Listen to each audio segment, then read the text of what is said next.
Pannoni to recognize outstanding engineers early in their careers. I now ask Jim Pizzotti of Pannoni, who's going to come up and introduce this year's Young Engineer of the Year. Jim?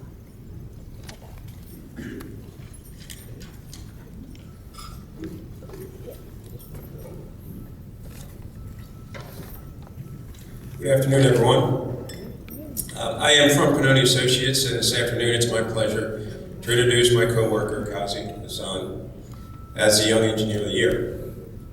Kazi graduated in 2005 from Penn State University with a Bachelor of Science degree in Civil Engineering. After graduation, he relocated to Philadelphia, where he accepted a position at Pannoni. And he continues today with his career at Pannoni as a highway group supervisor. Kazi is a registered professional engineer in Pennsylvania, Delaware, and New Jersey. I've been fortunate, very fortunate, over the last 10 years, to work with Kazi, specifically on the complex Vine Street Expressway Bridge Reconstruction Project, where I witnessed firsthand Kazi's excellent technical skills, his attention to detail, his pursuit of perfection, and his ever-present smile and good cheer. Most times, right? It was a tough project. The $65 million Vine Expressway project is currently under construction now, and Kazi continues his great work on the project as a lead highway project engineer. In addition to his engineering work over the last 11 years, Kazi became a board member of the American Society of Civil Engineers, the Philadelphia Section Younger Member Forum, YMF, in 2005. And served, during that time period, a variety of roles. He served as president of the board in 2012-2013. One of his most notable contributions to the Young Member Forum during his presidency was his personal involvement in the creation of a civil engineering club at the Chester A. Arthur School in Philadelphia in 2013. The Civil Engineering Club provides hands-on experience to students in basic civil engineering skills and principles. Due to Kazi's efforts, the Civil Engineering Club received the 2014 Peers Group Award for being the best ASC Younger Member Group along the East Coast. The Civil Engineering Club continues today to be a successful YMF operation. Currently, Kazi serves as a director on the ASCE Philadelphia Section Board. As a director this year, Kazi has taken the lead in bringing the IMAX documentary film, Dream Big, here in Philadelphia. Kazi's leadership and great work in the engineering profession as well as in the community makes him very well deserving of this year's Young Engineer of the Year award. Please join me in congratulating Kazi Hassan as a Young Engineer of the Year.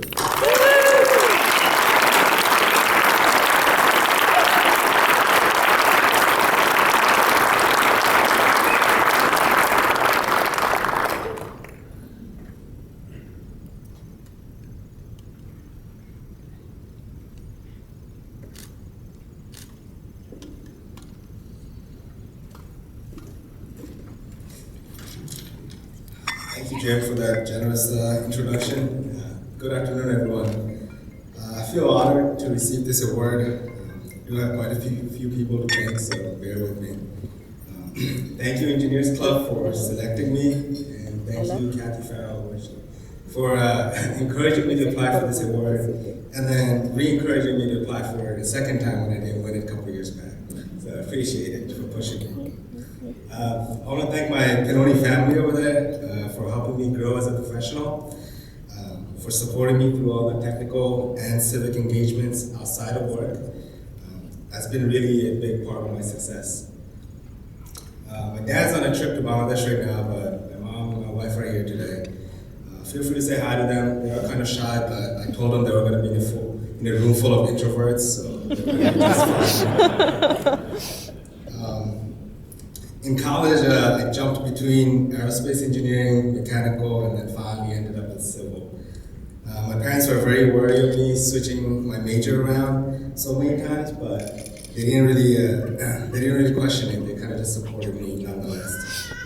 I'm the first engineer in my family, so my parents weren't sure how to guide me into this profession, but they still supported me and never questioned it. When I was in college, the push for STEM education wasn't as big. My parents never knew the word STEM meant, but still, they never questioned it and still helped me pursue engineering. Not all parents are this supportive. Some parents don't push their kids towards ideas that they're not knowledgeable about. All of us in this room may understand the importance of engineering, so we value STEM education, but that doesn't mean the rest of the world feels the same way. I believe it's all of our duty to educate everyone on the importance of STEM. So when you get a chance to talk to someone, especially a parent, try to bring up this topic. The more the parents know, the more likely they will encourage their kids. Most of the time, kids are not thinking about STEM at an early age because they're not seeing it on TV. They see music and sports, and that's what they get really drawn to. STEM doesn't get much TV coverage, but it's one of the most essential talent this country needs.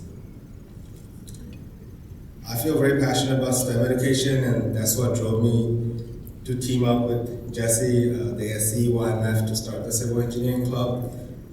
Besides the club itself, the ASE and YMF does a lot of great events with K through 12 outreach, so if you're interested in joining, please come up to me and let's talk about it. Even if I don't know how to get you involved, I'll definitely get you to the right people to get involved. Besides STEM, I wanted to talk about one other topic today. I know it's not good to bring up politics in social settings, but this issue at hand is very close to me, so I feel the need to talk about it. Our president's recent executive order for a travel ban was a very clear discrimination against immigrants. Some of you may not think it's a big deal, but it's a huge deal to a lot of people. I'm an immigrant, and on top of that, I'm a Muslim immigrant. So my president probably really hates me, but I'm still here. When I first came to the US, I was 11 years old, and I started as a 6th grader here. I was bullied a lot, and I was bullied because I looked different. As I was getting older, from middle school to high school, my classmates were getting older, they were becoming more mature, and the bullying kind of went away. So I never really thought about it much, and it never really bothered me. But this last election process and this new presidency, I've been hearing a lot of negative comments towards immigrants. Most of it sounds like what the 6th graders used to say to me. You don't belong here. Go back to your country. Go back to where you came from. It's scarier now, 22 years, than it was 22 years ago, because these comments now are coming from grown adults. I would expect this kind of behavior from an immature 6th grader, but nowadays we hear it from everyone. Even though these recent comments weren't directed at me, I've been hearing about it. My family members have been victims of discrimination and racism. Sometimes it doesn't even need words, just the way people look at each other, judge one another, just for being different. Whatever gesture it is, it's still pure discrimination. Just 2 weeks ago, I was flying to Hawaii with my wife for a vacation. I tried to check Hassan online. My wife's check-in went fine. I was able to print out our boarding pass from home, the easy convenience all of us have now. When I tried to check myself in, I got a message saying, please see an agent at the desk. I'm sure it was a computer glitch and it had nothing to do with the Muslim last name I have. This type of discrimination happens all the time, but I'm not going to bore you and give you all of the examples that I've faced in my life. The reason I'm bringing this up, by me winning this award, by you seeing my accomplishments today, I hope I can change your perception of what an immigrant is. Not all immigrants are bad people. Even though I was born in Bangladesh, I spent 11 years of my life there, but then I spent the next 22 years here in the US. I take a lot of pride in this country, I take a lot of pride in this city, and that's why I enjoy designing infrastructure for this city. And I take a lot of pride in promoting STEM because these are the kids that are going to end up designing things and building the future of this city. I hope you can use me as a positive example and help decrease the discrimination against immigrants. I can tell you if this type of travel ban existed 22 years ago, there would be at least one less engineer here today. Again, I apologize for bringing up such a serious topic during lunch today, but I think open dialogue is a good thing. Before I go, I do want to thank my wife for supporting me through everything. Being involved with technical societies and other programs, as you know, takes up a lot of your time outside of work. She's never complained. I don't know how many times I texted her saying, I'll be home late, just eat dinner on your own again and go to sleep. But she never complained and she supported me. So thank you. Again, I'm really honored to have received this award. Thank you, Engineer Stone.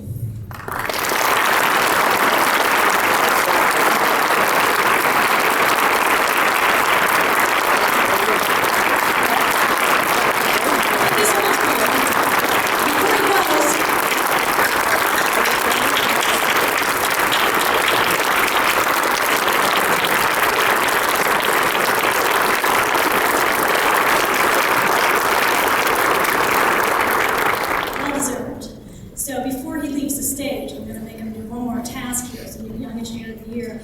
We have a door prize or two to give out. So we'll give out the first one now, and we'll let Kazi pick. Get your blue tickets ready.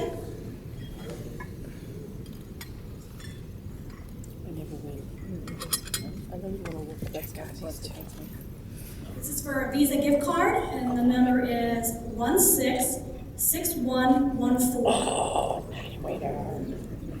Brianna, check mine. I did. There we go.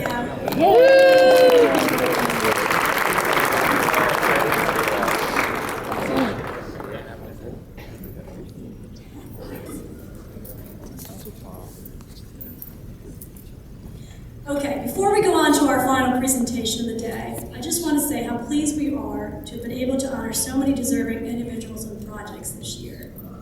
We will be issuing a call for nominations for these awards later this year and encourage all of you to submit nominations.